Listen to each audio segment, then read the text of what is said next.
for everyone that's been watching you so far. Matt's like this. We should really make this like what's Matt up to. So this morning was initially you started the day by picking up dog poop out of opening your door, right? Yeah, and you rolled into working on water damage. Is that? And it is for those listening. It's 7 a.m. Australia time, right? Am I doing? Yeah, am I doing that all right? Yeah.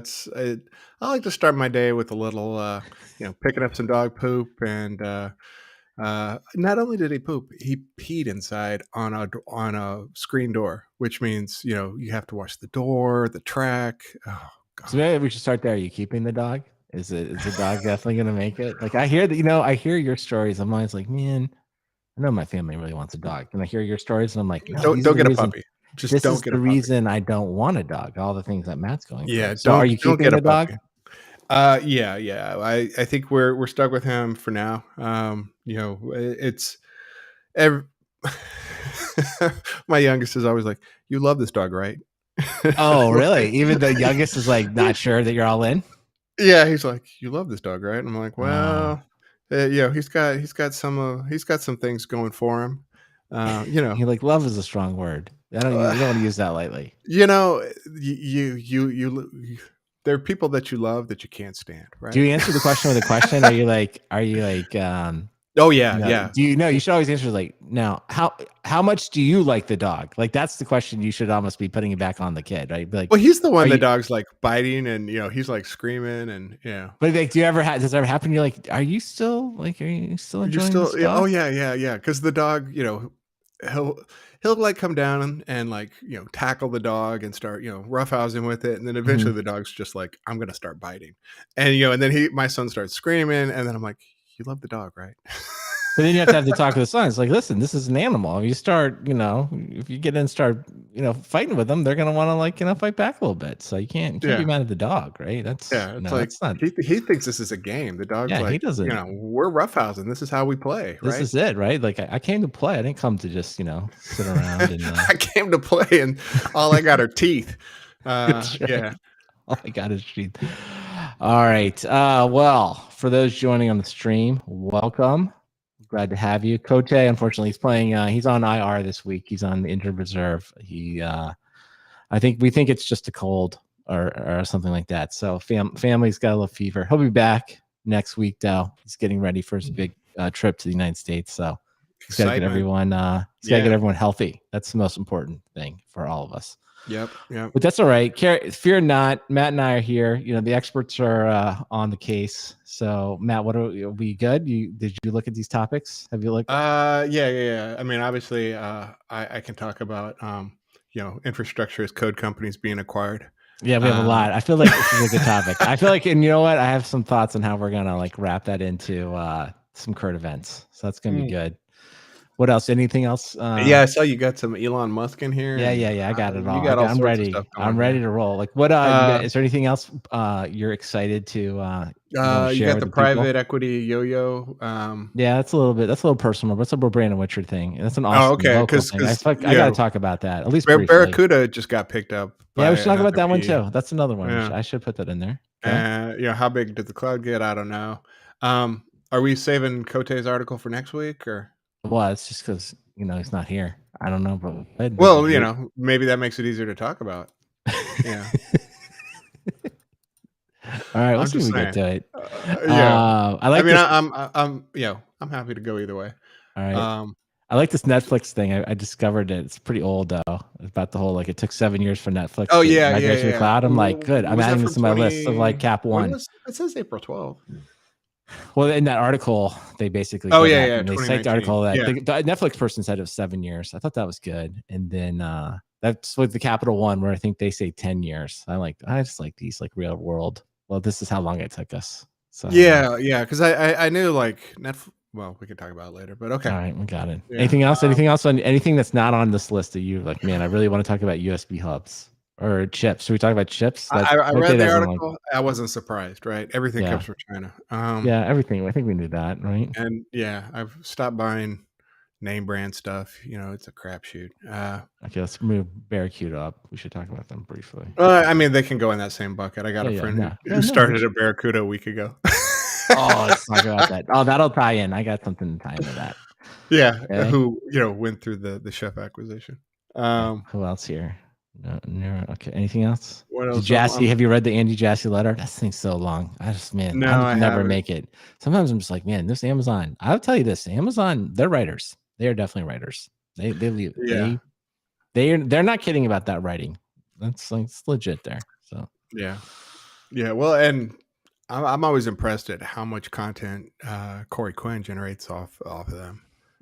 I mean, he must have to consume 10x what he puts out, but he probably consumes 100x what he puts out. Corey Quinn's a content machine. Like, he's got the deal. I mean, I don't know if it's daily, but it's probably 4 or 5 times a week. He's got the podcast because he's got like the tweets. He's got the he's got the newsletter, which I think is daily, and the podcast. I was like, that's a full-time job. I mean, just maybe that is his full-time job. Does he do customers anymore? That's a good question. Maybe that's the question we should ask him. Does Corey, like, when do you actually have time to analyze bills? I don't think you're analyzing the bills. Well, no, I mean, they've been hiring up a lot of folks. That'd be kind of cool. He could be like the field CTO, where he doesn't do the direct customer engagements. He drops in, it's true. Schmoozes executives, and then on the back end, he gets to talk about like the cool things that his people found. He doesn't have to do the drudgery. I don't know. He may not write it all. I mean, he's doing the podcast. I know, but I think he's probably not producing them. I mean, maybe he's got someone helping him write some of the newsletter content. I don't know. Maybe I will say he could be. Maybe that's the question. Like, at the frequency he writes, at least assuming he's writing a lot of it, he should work at Amazon. He's cranking out a 6-page memo. No. He's once a day. I think he's got a better gig than Amazon. Right? He's got his own. No, I mean, he's got his own company that's doing well. Obviously doing well, and has a brand of he's the founder of a company with like. All right, here's some trivia. What do you know this? I don't know if you'll know this. Then now you know one of the people involved. What was the job he was going to take before he started this company? Do you know this? This is like deep podcast listen. I don't know if anyone, we'll see if any of the listeners know this. For the chat room here. Does anybody know what job Corey Quinn almost took before starting his company? Well, like, I don't know, do you have any Jeopardy music? Do. See if anyone in the chat knows, because you'd have to really be listening to a lot of different podcasts. Yeah. All right. I see no one cares and no one's even like registering an answer. I'll give you the answer. On the recent interview that he did with your friend, Maddie Stratton, right? Yeah. I listened to that one. So he said in that interview that he and Maddie were both up for the job at PagerDuty that Maddie ultimately got. Yes. This is in the recent. I missed that. Yeah. I listened to that one. And that, and then they kind of tell the typical stories like, oh, this is so great. It worked out so great that I didn't get the job because I went on to start Duckbill Group, right? And, nothing but success. So I thought that was interesting. I didn't I don't know. I mean, in retrospect, it's like, sure, and then of course now, since then, Maddie's left PagerDuty. He's gone to Red Hat, and then he went to Kimberly is now. He's another place now. So in the end, I guess maybe I don't know. Maybe in the end it just worked out for everyone. So there you have it. All right. Well, that was some trivia no one really cared about. I'll work on new trivia questions next week. Maybe that's what we should do. We should come up with just arbitrary podcast questions. All right. You ready, Matt? How's the oatmeal or cereal? I got one bite left. Here we go. Ready? All right. That's good. Ding ding. I gotta clip that sound. That needs to be the ding ding needs to be a that's gonna have to be one of our little drops or something. All right. I still need to figure out how to play music on this Twitch thing where we don't get the copyright violations, but that'll be another day. We can't do that now. All right, you ready, Matt? For copyright violations on any music or what? I don't know. Like, someone said there's a way you can play music where it only streams to it just streams, but it doesn't record or something. I don't know, but we're like streaming to 5 different sources, so it probably doesn't work. We'll figure that out though. All right. All right, we're ready? Ready? Yeah. Okay. There is a tremendous amount of tech news this week. It's absolutely fantastic for anyone creating content. So I want to get right to the heart of the most important things that we can talk about, and that is the all hands meeting. Because as everyone that's been following it is Elon Musk going to take over Twitter. Who knows what's going to happen? But we know today at 2 p.m. that the Twitter group is going to have an all hands meeting. And this really got me thinking about like, what makes a good all hands meeting and the different types of all hands meetings. So Matt, I want to propose to you, I believe there are 5 types of all hands meetings. And then I want to go through and figure out, maybe we can give the Twitter executives some advice. Like what should they do at today's all hands meeting? So the first I think is like the wedding all hands. That's where it's like, we've been acquired. We're like usually a small company and we're all going to be rich, or at least we all made money. It's extremely exciting. There's or at least the people talking made money. Yeah. There's like tremendous optimism. Everyone's getting a raise. Everyone's getting vested stock options. The new company is great. In fact, you're like a savior of the new company. Usually you're going to fix all their problems. Wedding. Sometimes it's a wedding. It's just nothing but like optimism. And it's fantastic. Right. Then of course, on the other extreme, there's a funeral. The funeral hands is, unfortunately, we had to let some good friends go today. We wish them well. We're sad about it, but the company was going through some issues and had to lay people off. So that's obviously very sad, but that happens. Then there's like the picnic all hands where it's just like, had a really good year. Everyone's doing well. Company's doing well. We could do a little bit better, but like, let's celebrate each other. Like nothing, necessarily good or bad is happening. We're just doing fine. And let's all get together and just enjoy each other's company. And usually that's where you bring like the families and the kids. Like, it's just a fun time, right? It's kind of the picnic all hands. And then there's the group therapy all hands where it's like something's changing. The leader, a popular leader, is leaving the company. Potentially there was some type of scandal within the company, something that needs to be addressed. But like, we're all in this together, right? So it's like, we're here for each other in this time of difficulty, and we're gonna make it through all hands. The worst of those are when HR is giving us a lot to talk. True. That's true. And it's a difficult one. That's a difficult one. And that's usually followed by like some additional training we're all going to have to take. Yes. So that's a little group therapy. We've all been there. And then finally is the most tricky one. And I will admit that the group therapy sometimes can become the intervention all hands, where it's like, we went in, there's some kind of unsaid things in the room, but then somebody cracks open a topic that had been under a lid. Like it was like, we don't talk about this in the family, but then someone's like, no, we're getting to the heart of the issue today.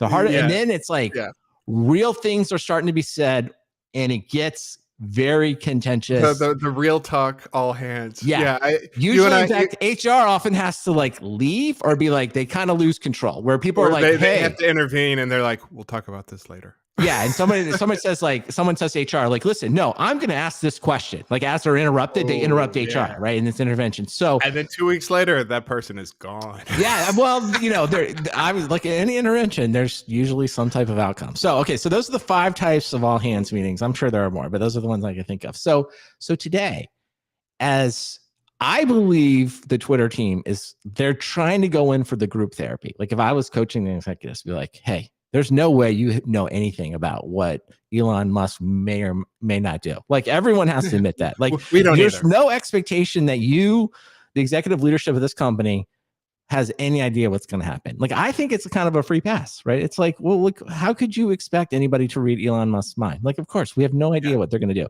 So I think they go in with group therapy, but they got to be real careful.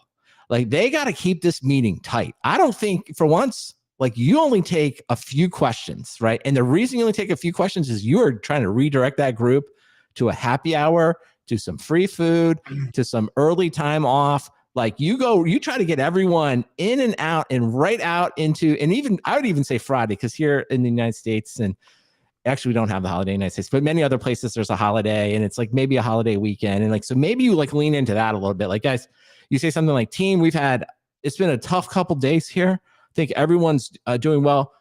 I think tomorrow we should all work from home or something. You say something like that. You kind of give some, we should work from home. We should spend time with our families. Yeah, we're going to give you some DoorDash credit to get you. Yeah. And that's lunch. How you kind of end it. You end it before someone comes in with like, because there's people, I think that the intervention is like, you got to think there's so many Twitter employees who are like, you think I there's thought some we should have done X, right? Because they'll be like, I knew we should have done this idea a million years ago, right?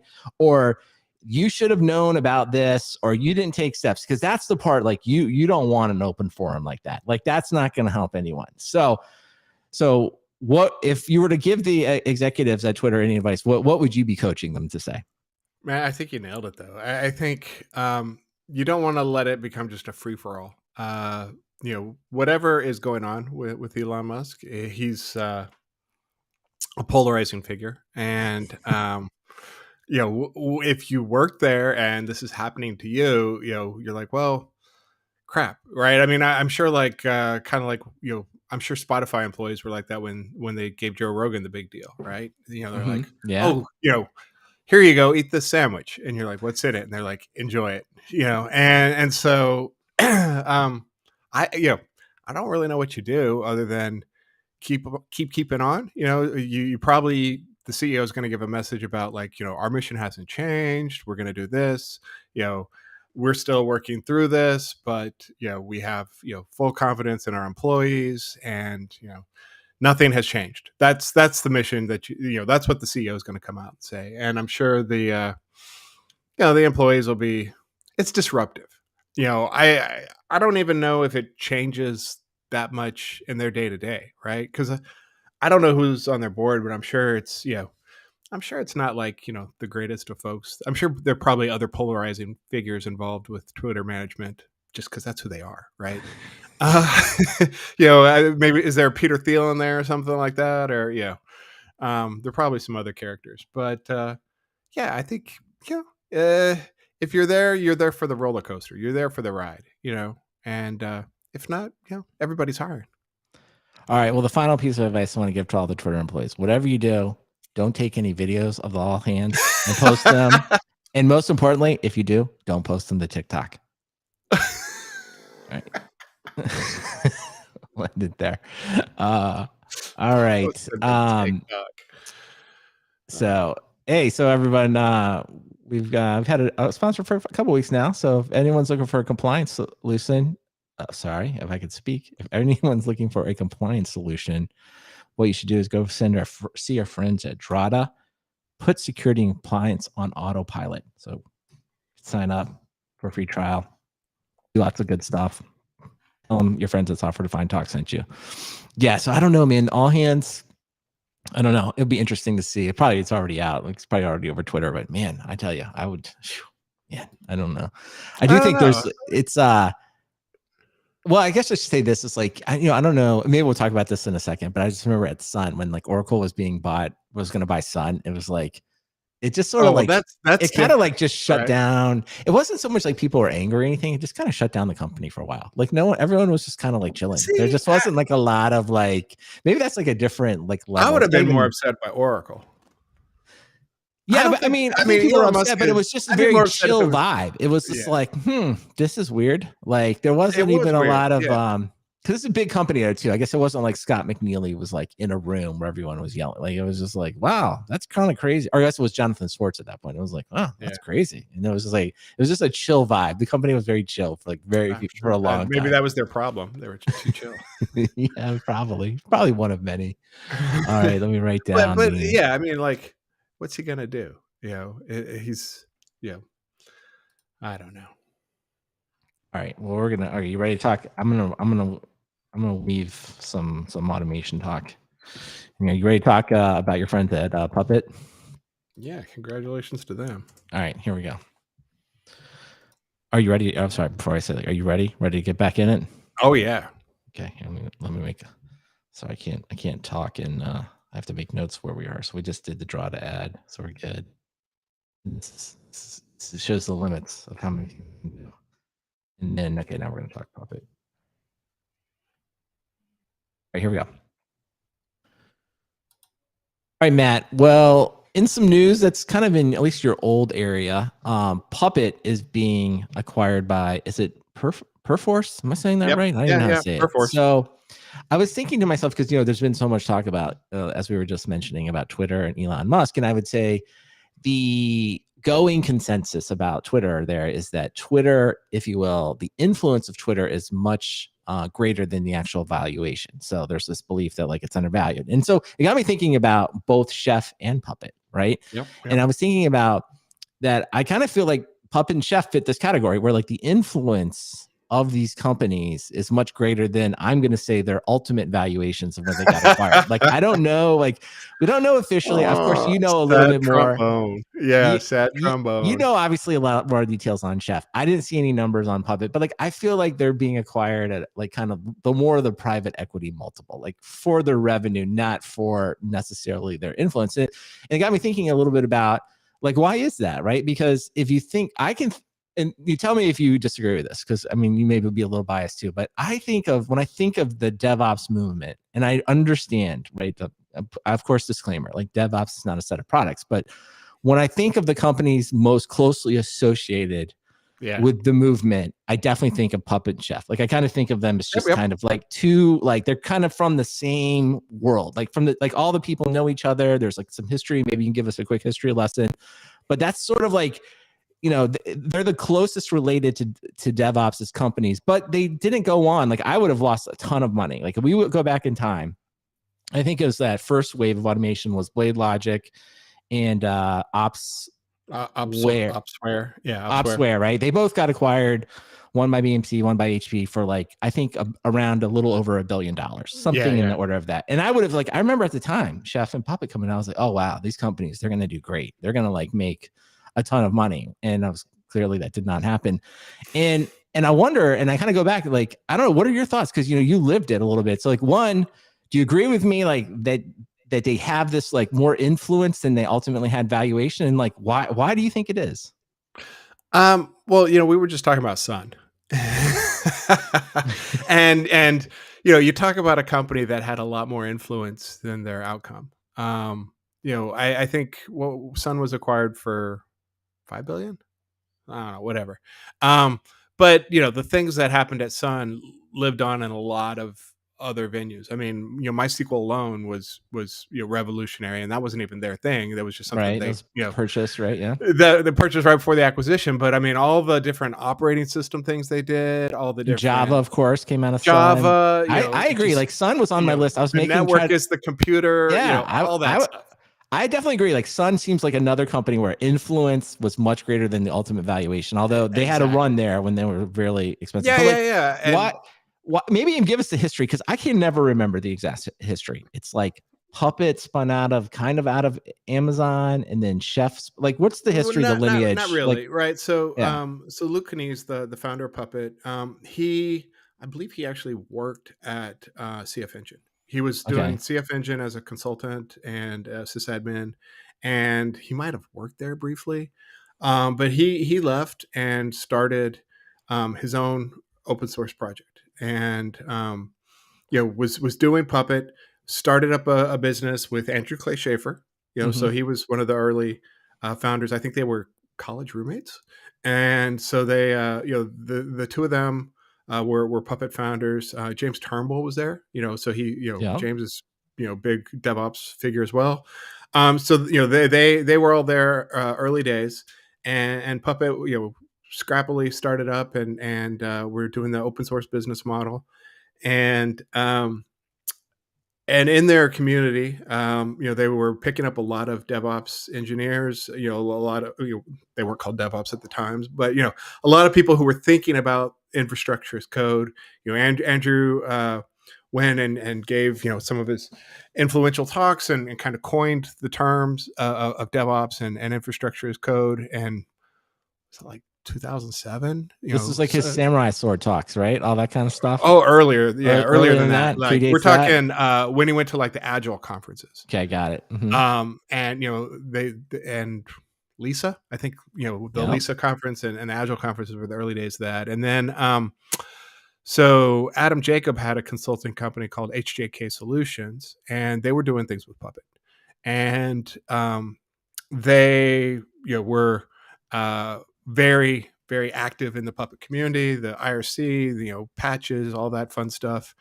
And HJK did 12 companies in 12 months. That was kind of their thing. It was like they they were doing like fairly large companies, helping them automate things. And yes, you mean like implement? You're talking about yeah, implement yeah, yeah, Puppet and implementing like it, yeah. consulting, Go on. Mhm. and their side of the story was they were having trouble reusing content. It was like Puppet was not as programmatic as they would like, and so um, Adam kind of took a month off to write his new thing. Um, there was a little bit of tension between the open source business model and what HJK Solutions was doing. We'll just gloss over that, and then Adam kind of spite wrote Chef. He was like, this isn't the tool for me, and Puppet Chef had some early differences. Puppet was licensed GPL. Um, which kind of restricts things to a single owner. And so Chef early chose Apache. That changed later. Puppet relicensed to Apache, and Puppet had a more centralized model that put more compute on the server, and Chef kind of decentralized some of that stuff, and the Now, idea wasn't there was some like, isn't scale. there like some philosophical like deterministic versus not Oh deterministic, yeah, like yeah, core to the yeah. like There wouldn't there Adam were Jacob say like something like, Puppet wasn't deterministic and therefore it was like flawed in some way, and the Puppet people would say something different, or am I misremembering this? Yeah. So Puppet worked with a directed acyclic graph where you'd say like, here are the things I want you to do, and it'd be like, I will do them in this order. And sometimes this order, they I will do them in this order would change, Right. um, for whatever reasons. And with Chef, they got more explicit. They're like, look, do them in this order. And the Chef would say like, you said do them in this order. I'm going to do them in, I'm going to have to rearrange these things for these reasons because, this depends on that and blah, blah, blah. And it was reproducible. And, you know, this is history because Puppet changed to be more chef like. But that was one of the early complaints was like Puppet, you might have to run multiple times to get the same results. So do you think though, this is, I mean, we don't have to go way down the weeds here, but like, I guess ultimately, do you think this branching, like if they don't branch, if somehow like let's just say Puppet's open to the Adam Jacob world a little bit, or like they incorporate it, like they kind of all stay within the same family, the same branch, right? There's some way Yeah. they don't If they they don't hadn't had the diverge. fallout, Like, does the entire pie get like exponentially bigger? Because then it's sort of like, again, we always acknowledge DevOps is not a set of tools, but then you kind of have everybody at Puppet sort of like both kind of leading both charges, right? You have the Schaefer samurai swords, giving the talks, maybe John Willis is hired in there, and they're out there giving that digital transformation talks, and the tools are sort of just like, this becomes the de facto tool. There's really just one. If you want to be in the cool club, right, you definitely use whatever that would have become, the Puppet Chef yeah. amorphous thing. Like, do you think if you go back in time, is like, does that make, one, does the movement get bigger, and then two, does everyone just in this little world make a lot more money? That's a good question. I think there were some fundamental. There were both some like personality differences and Mm-hmm. some technology differences, and I think obviously I'm biased. I was at Chef, so Right. I think Chef did some things that needed to be done. I Mm-hmm. think uh, and I think it made the pie bigger. And maybe Puppet would have been larger without Chef. I don't know, but Right. I think in the end there needed to be more choices. I think having some variety was good. I think Azure makes AWS better, right? I Sure. think Sure. that's And to kind be of my fair, though, we're like leaving out people. Like, there's Ansible and there's a bunch of other people that yeah, like and kind of and evolved. That Ansible like, came I don't in want to like later. gloss over Yeah, that, right? I mean, and Ansible mhm, came in later from a guy who had worked at Puppet, right? So, mhm, um, and so like there was Ansible came in later, and like Puppet had their own DSL, Chef had Ruby, and Puppet was Ruby under the covers, but they tried to keep you away from that, and Chef right. embraced it.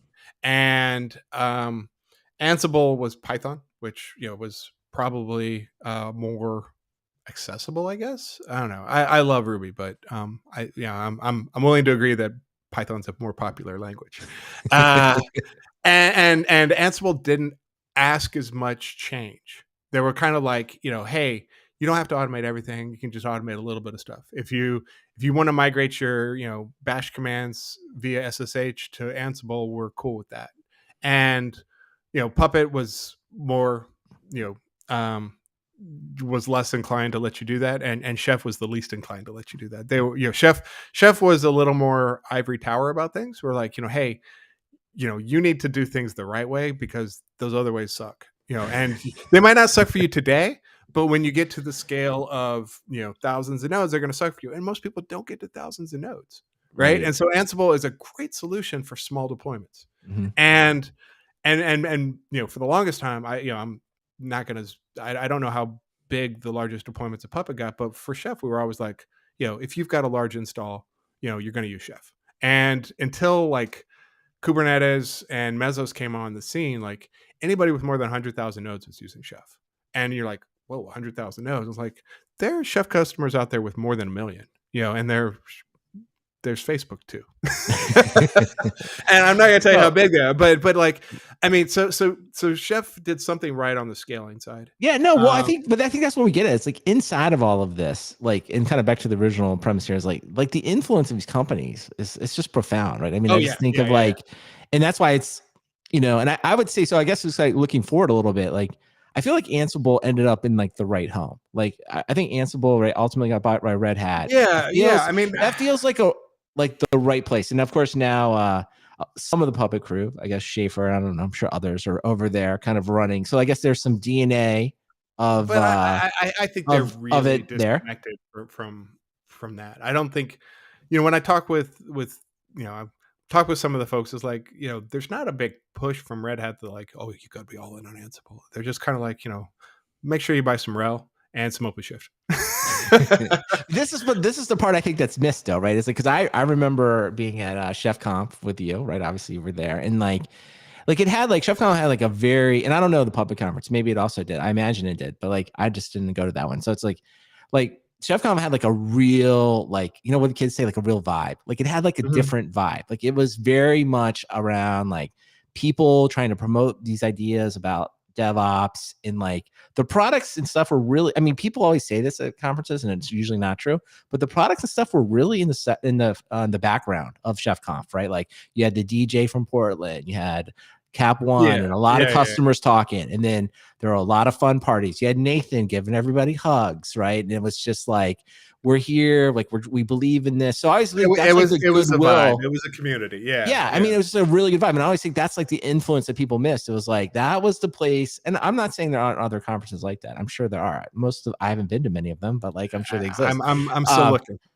But but I always feel like that's like the missing, like, I don't know, like, I remember, and then of course, like Adam Jacob would take like the picture, like he'd get in front of the crowd and like he'd put his hands around some people, and it'd be like a big, community type picture. And I always thought, like, I don't know how to quantify this, but there's like, this is valuable. This is really valuable. Like, I just remember being there like, oh, this is not, I won't name any other conference. I'll just say, this is not a big company conference I've been to before, right? Where everyone's just like, all the blue blazers. I've been to a lot of conferences, and it's just not the same, right? And that's why I was wondering. Is like, why? So I guess this is my thing. It's like, where, I guess we'll talk about Puppet and Chef. Like they both kind of went this private equity route. I know those companies aren't necessarily, but that's the thing. Like, but like somebody else, like there's a real missed opportunity here. So that's what I'm saying. It's like somebody should have stepped in, and I have some ideas, and said, just like Elon Musk is maybe going to buy Twitter for the influence, or just like Jeff Bezos owns the Washington Post because it's like, just like an influence kind of thing. Like he, wants there to be journalism like the Washington Post, or Rupert Murdoch. Yeah, well, that's the negative one, but I was going to mention that. But anyway, but my point is, like, it just feels like there's missed opportunity. Like why did this not happen? Like, it feels like it should have gone to numerous people. So the ones I was thinking about, it was like, for the upstarts, I think a Cloudflare, a Linode, or Twilio, like trying to like bring that community in and kind of like keep that going. I think that would be like an interesting kind of challenger strategy. And then of course, AWS, Azure, and GCP, like I feels like they would have benefited a lot from like kind of like keeping this community together. But of course, that didn't happen. So, like, do you have any reasons like why? Like, why are people not thinking that way? Well, so the kind of the backstory on some of the Chef acquisition stuff is, VC hit their timetables, right? You got to get your money It's like back 10 years, got to get the money out. Yeah. Right. And so Chef started, going on the market, and COVID hit. And so they went from having, X number of suitors to an order of magnitude fewer suitors. And, they ended up with Progress. And, Progress, not private equity, despite what most people think. Right. Actually a public company. But, let's just say it wasn't a great fit. I think there are probably about 20. Yeah, and to be fair to those companies, they're looking at them. They bought them for the revenue stream, and they're just going to kind of keep it going. So they are using it more. And like somewhere they've got a spreadsheet that justifies. And that's how they valued it. And like Chef Conf's not on that spreadsheet. They're not like they're not feeling the vibe. The vibe is zero. It's zeroed out there. They're like nobody feels that, because the only way to get it, like you need someone kind of forward thinking in the company. It's like, hey, we're getting more of this. And you mentioned a bunch. Like I think when Sun bought Oracle, like you named all the things, Solaris, Java. And there was a real value. But I think you could say the same thing. Microsoft buying GitHub, like it feels like that's giving a lot of goodwill beyond just revenue. I think Microsoft has done a pretty good job with GitHub. I've talked to folks at GitHub. They're still fairly hands off. They probably have to use Teams, but other than that, it's I don't think Microsoft has disrupted what GitHub had or has or whatever too badly. But yeah, I don't know Perforce. I did find that they were one of the suitors for Chef. But who knows? I don't know anything more than that. Were they? Because what happened was when COVID hit, like everyone tightened up their pocketbooks and just said, we're not doing acquisitions, and that's what happened to Chef, right? They were trying to sell in March of 2020. Well, I don't know Puppet. I mean, I guess we don't know the numbers, but just outwardly, kind of the context of this conversation, I think Puppet's ending up in a similar place. Like it would be interesting if Puppet was bought by any of the people I just mentioned. I'd be like, wow, they're like that. They're really trying to build on that.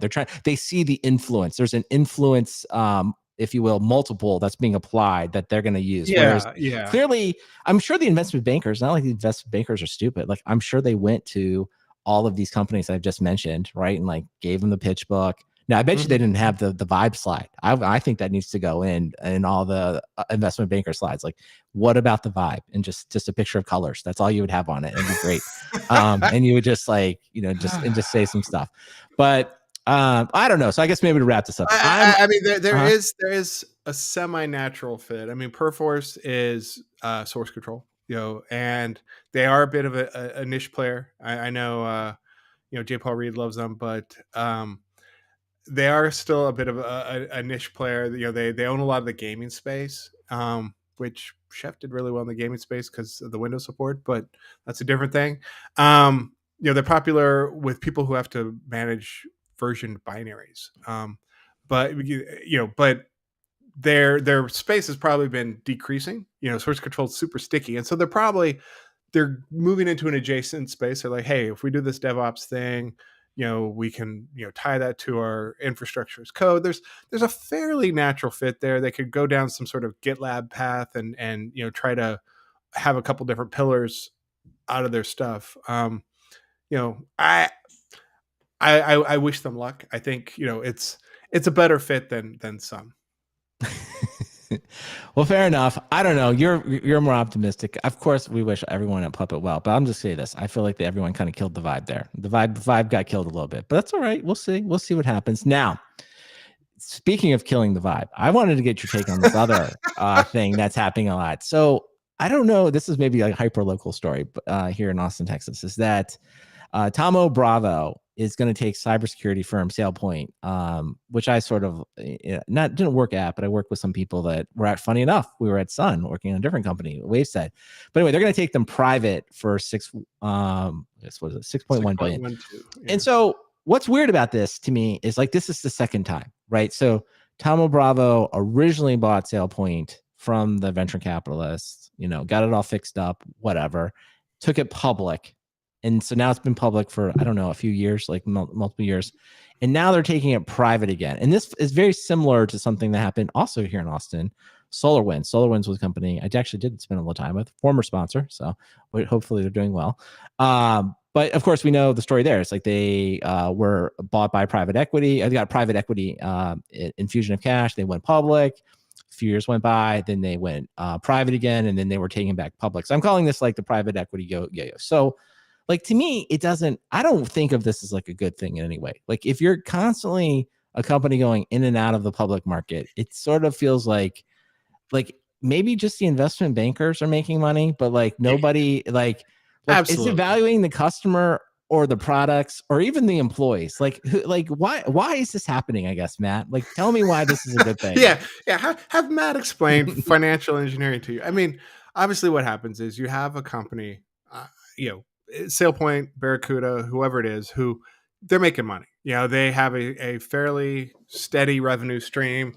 They probably have attractive ARR, but they probably don't have a ton of growth. And the stock market, they're like, they want to see, up and to the right. And, you're like, oh, you only make, 400 million a year. We want 440, we want 480, we want to see that. And they're like, maybe we're just good with what we have, and most people, could learn to be happy with that. But, the stock market punishes stability.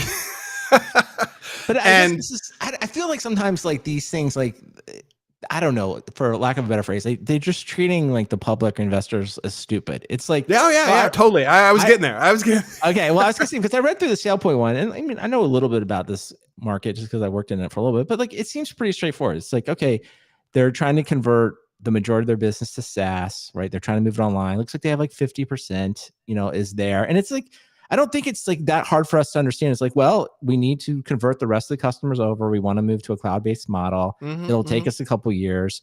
But like when we get there, this is what we'll have. I just did it. I just did the entire investor relations presentation, and that can have some charts. And PE is like, the stock market's not going to like that.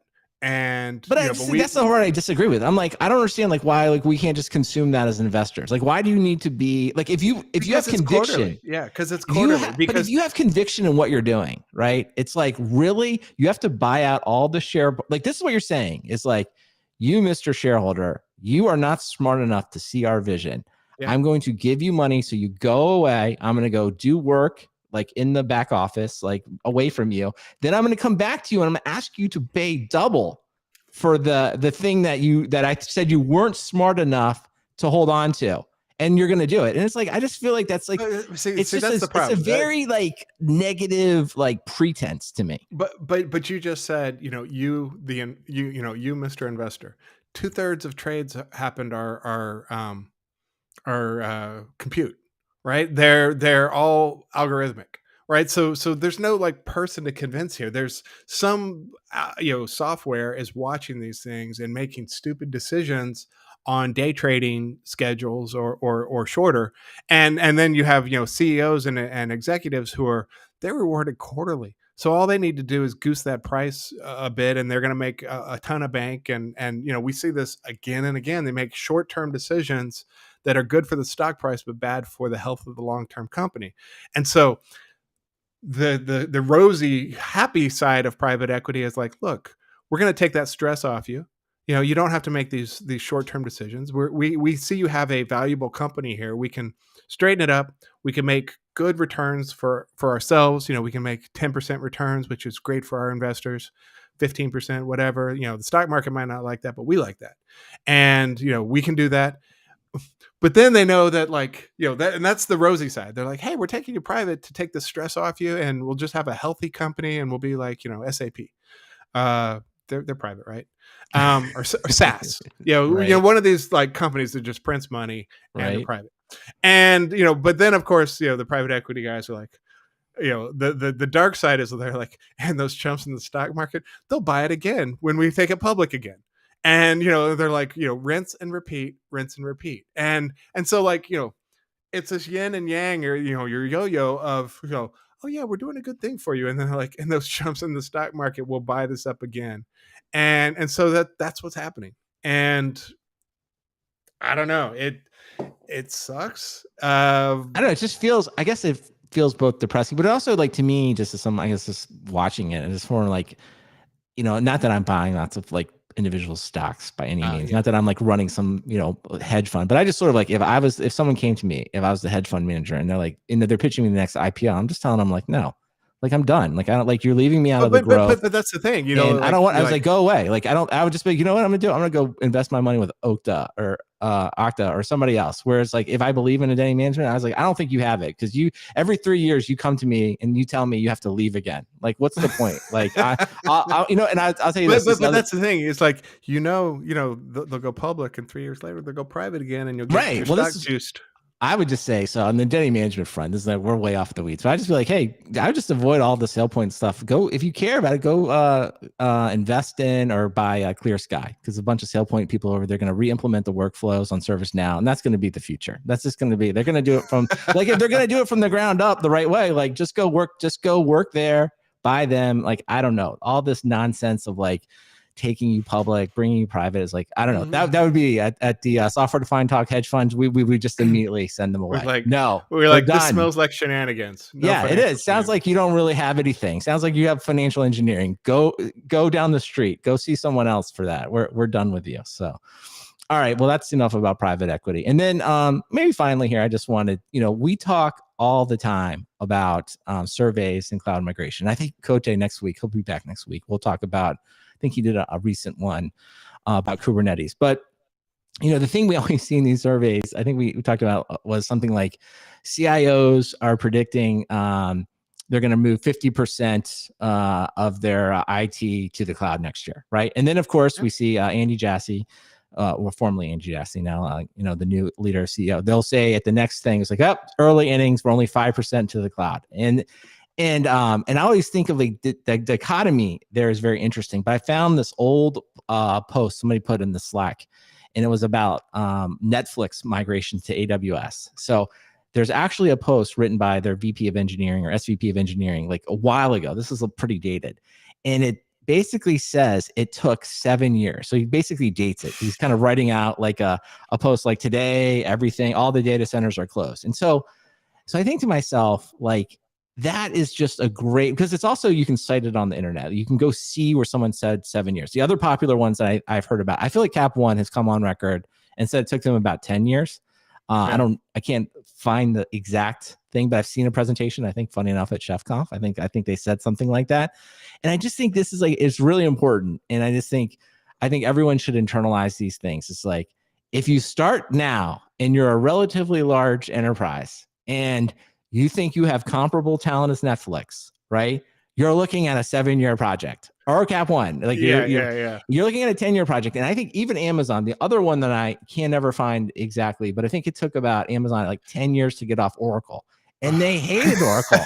They literally hated Oracle. They were actively running campaigns to get their customers to it, but it still took them 10 years. So I just feel like this is like sort of like sanity corner, I'm going to call it. It's like, even the companies that we consider the absolute best, when you really probe into it, I mean, these are long projects. Yeah. And I know no one wants to hear that. And I guess it's sort of like part of my day job leaking into it, but I'm like, it's just better to say it up front. Like, it's just so much better to say it up front. But nobody wants the gloom and doom. I mean, so you've got, 50% of them are like, or, they're like 50% of our workloads will move to the cloud next year. Like, sure. And you pat them on the head.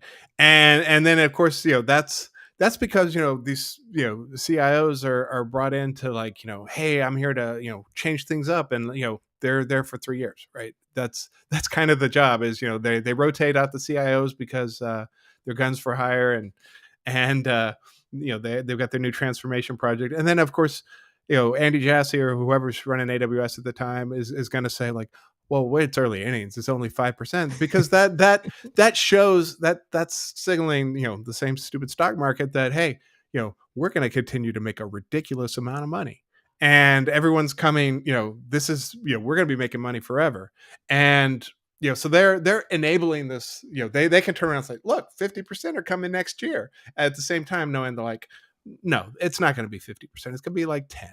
and they're going to drag this out, but 10% year over year, 7 years, we're going to get closer to 50%, right? And so that's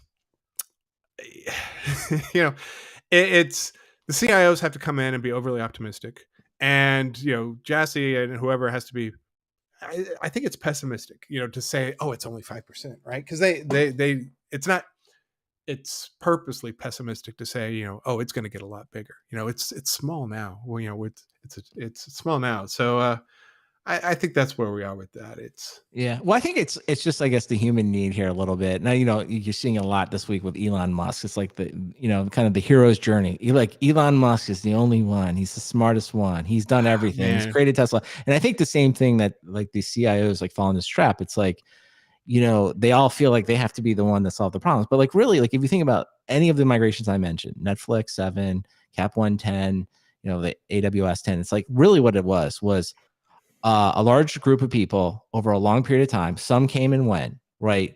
Slowly worked out a problem and slowly kind of chipped away and got it, and because, and some of them did, rehost, we call lift and shift, and some of them re-architected applications, and some of the applications failed and some of it didn't work, right? But that's like the real story. The real story is like all these groups slowly worked at it. They learned some stuff.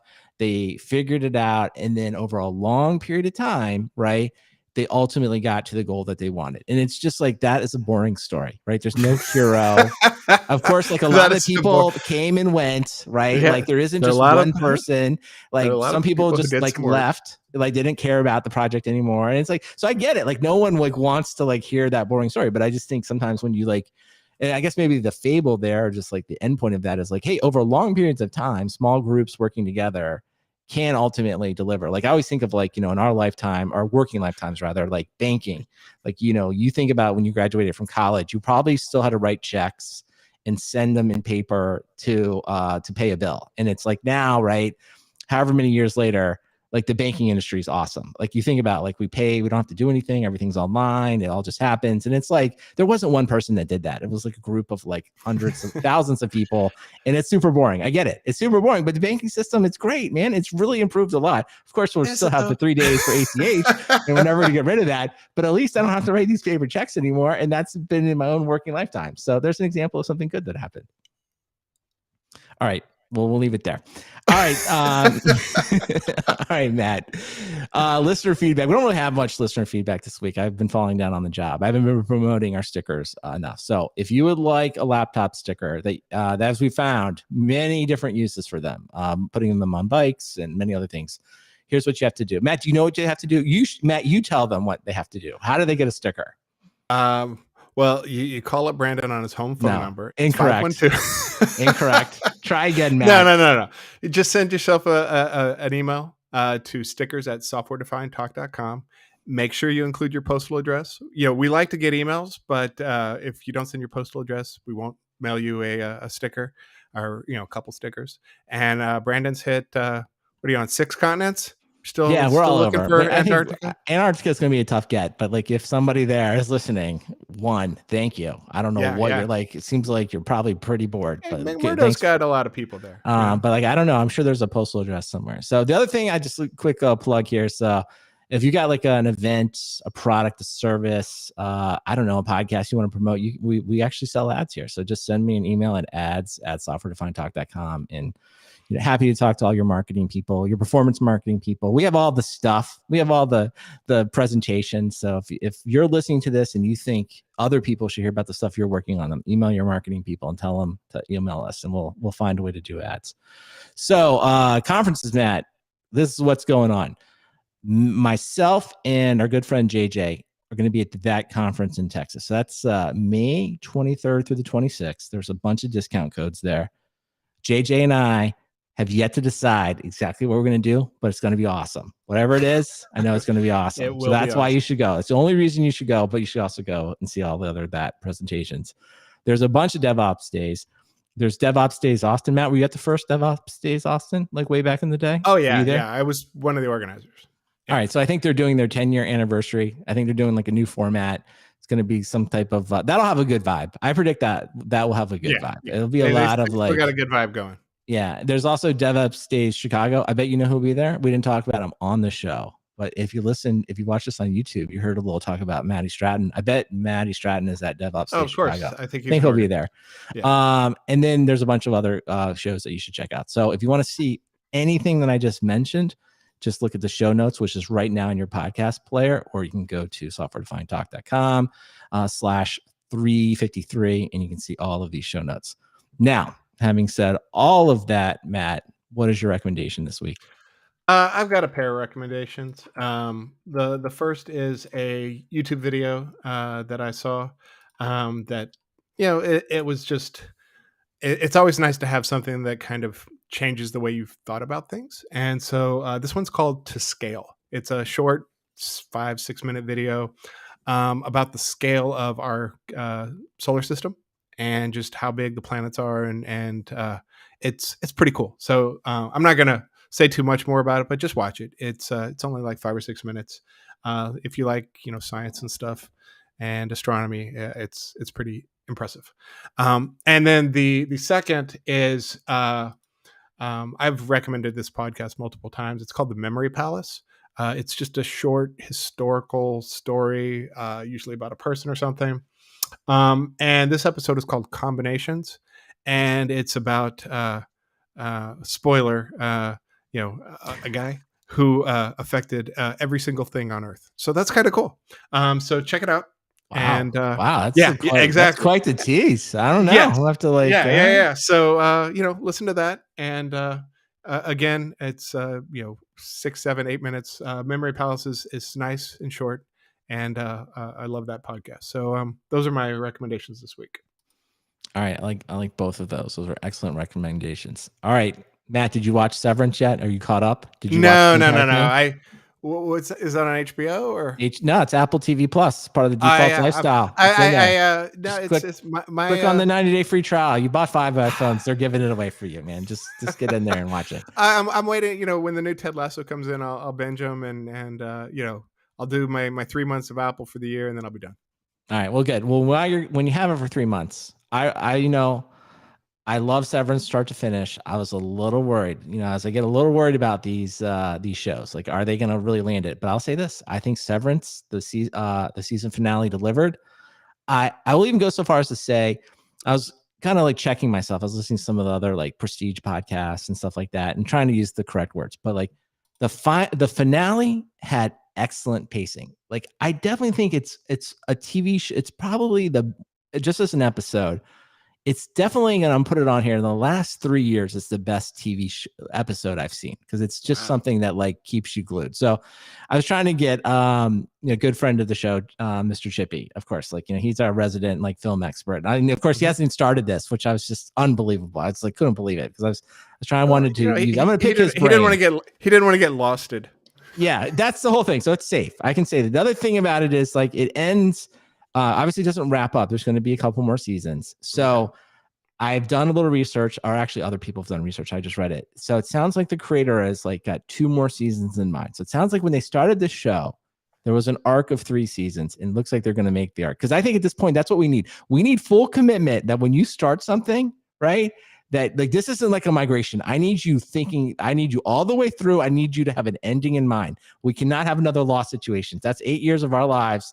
None of us are getting back. And other people were defending Lost recently because of Severance. It's indefensible. The Lost ending is indefensible. So having said all that, I feel good that the Severance creator has an arc in mind. You probably felt good after season 1, season 2. No, man, listen, this can't happen again. This can't happen again. So I've looked at it. So that's why I feel like it's okay to watch Severance. I actually think if you can binge it, it'll be real. It's very bingeable. So hopefully people enjoy it. Now I'll just give the other, because I always feel like equal time. Of course, I've talked about the show many times. So I did try to get my wife into it. Like, about 40 minutes into the first one, she's like, this isn't my thing. And I'm just like, what? But anyway, so there's always 2 sides. Maybe if it's not your thing, it's not your thing. The other recommendation I wanted to make this week is that Chris Dixon was interviewed on The Verge. I guess it's called the Decoder, which is one of the Vergecast podcasts by Nilay Patel. And I think it was an excellent interview because Chris Dixon is probably the biggest bull as part of Web3. And Patel he's openly skeptical about it, but he's a lawyer by trade. Just an excellent interview because he does a great job of asking. And I wish I could do this. Someone that likes to like part-time interview people for like podcasts, but he's very calm and he just keeps you on point. Like Chris Dixon's really good at like talking fast, coming across extremely intelligent, and like using tangents, but like Nilay Patel, like just like a lawyer, just like, I'm glad you said all of that, but now please answer this question. And I thought it was excellent. Like if you're into crypto or you're skeptical of crypto, I highly recommend it. I wish I had the skills to ask the kind of questions that Nilay Patel did of Chris Dixon.